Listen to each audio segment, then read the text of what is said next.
The USB connector is probably the most difficult part on this circuit board to solder because the component leads are underneath the package. So let's start off by tacking it down in the corners. So here I've started up on the right, but I've noticed that the component pins aren't quite centered on the pads, and so I'm going to heat up the first solder joint a little bit and give it a little bit of a push over with the iron. Now the component leads are soldered better, but it is a little bit of rotation on it.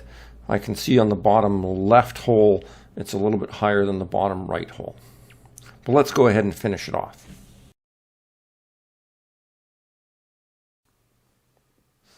Now I am using a really large tip for this job, and I probably should have changed it to a smaller one. But you can do this with a pretty big tip and still get away with a decent job.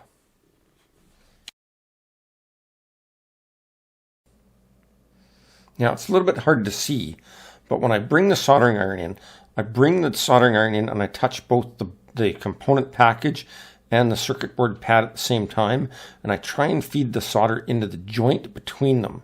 I don't feed the solder onto the iron tip or the component body because it'll lump up on only the one side.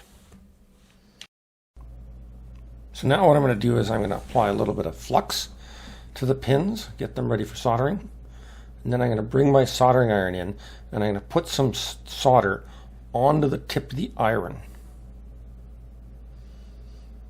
And then I'm going to feed the iron in with the solder down and try and get it to wick over onto the pins. So I kind of slide the soldering iron in and then pull it back out, and you should see that the pins are getting soldered.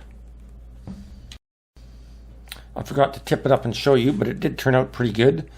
I probably should have used a better tip for this one, a much finer tip, and it would have been easier to do the last little bit at the end, but it worked out.